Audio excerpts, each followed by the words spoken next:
2021. It also has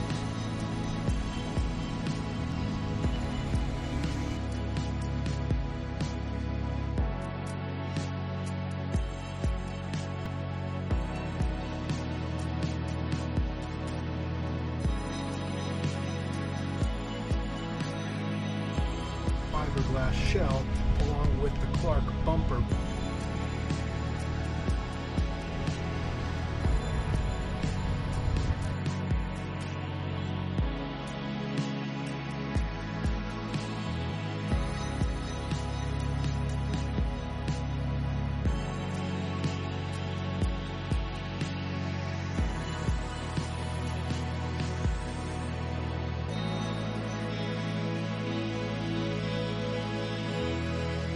Here, but so the Monster Pro is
have a full head of speed can be disruptive to you, but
hi, I'm Ryan, and this is the Gotway Begode Monster Pro, released late last year.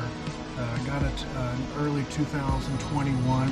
It also has the aftermarket Clark pedals here, the Gotway power pads, the seated riding, and the mono customized fiberglass shell, along with the Clark bumper back here for a little bit of extra security and support for peace of mind, given some of the historic troubles and concerns with Gotway, Begode, their quality control process here. So after about 100 miles with the Monster Pro, I've had enough time to give it form an opinion as to its appropriateness for certain riding, certain riders, and what you could expect if you decide to try the Monster Pro for your wheel. Now, I would not recommend this as your go-to everyday, all-around, one-size-fits-all wheel, because it is a fairly niche size with its 24-inch diameter wheel, 3 inches wide here.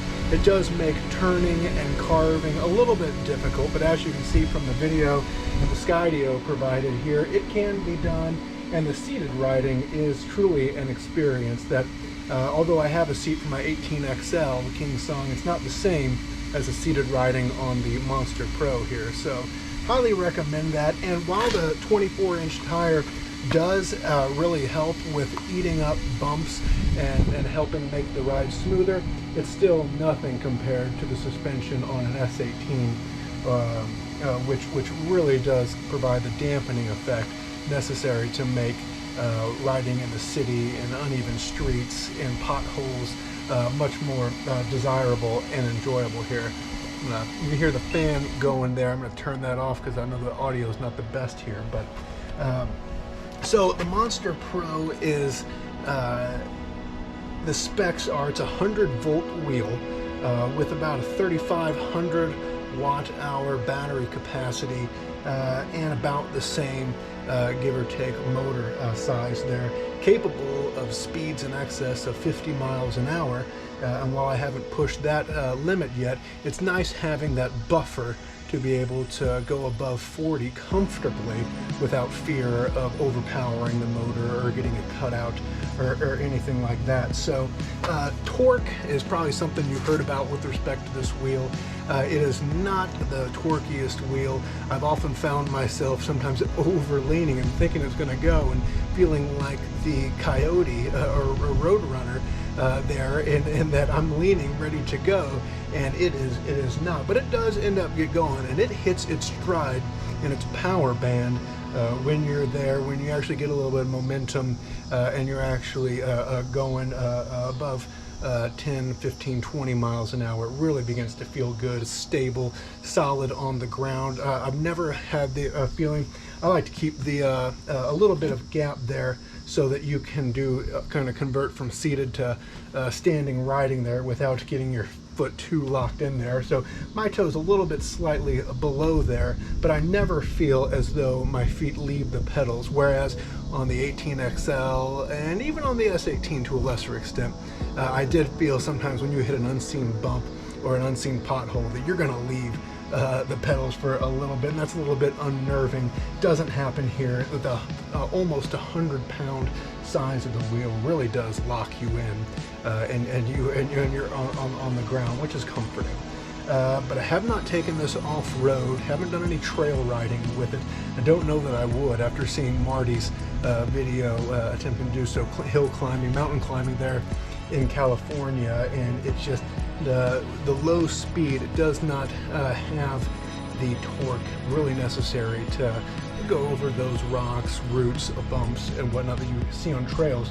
That if you don't have a full head of speed, can be disruptive to you. But street riding, but in the city, on the roads, and on paved surfaces, phenomenal.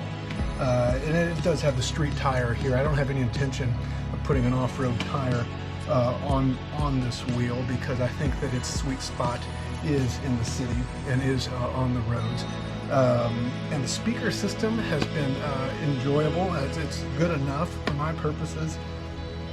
The light actually as well is phenomenal, and the lighting here strip really enjoyable here. So while it's not for everyone, I do think that there is room and a need or a use in one's personal electric vehicle stable for a bigger wheel like the Monster Pro. Now, with the talk of some new 20-inch wheels and hopefully 22-inch wheels coming out with suspension, in addition to the EX that Gotway Begode already has on the market, it's questionable whether there will be much need or desire for this big wheel market space, considering 22 inches used to be considered ginormous and unheard of, and now 24-inch. But as we see newer iterations from the different manufacturers, I can't help but wonder whether or not this is going to be that unique of a wheel, and given its kind of subpar performances with respect to torque, acceleration, and the like, I wonder if there's going to be some substantial overhauls to the Monster Pro in its next iteration, as this is, I believe, the 4th or 5th Monster that the company has put out. So thanks for watching. Appreciate your time. Hope you like the other videos and like the input and the Skydio video from the Monster Pro here, and we'll see you on the next video. Thank you. GoPro, stop recording.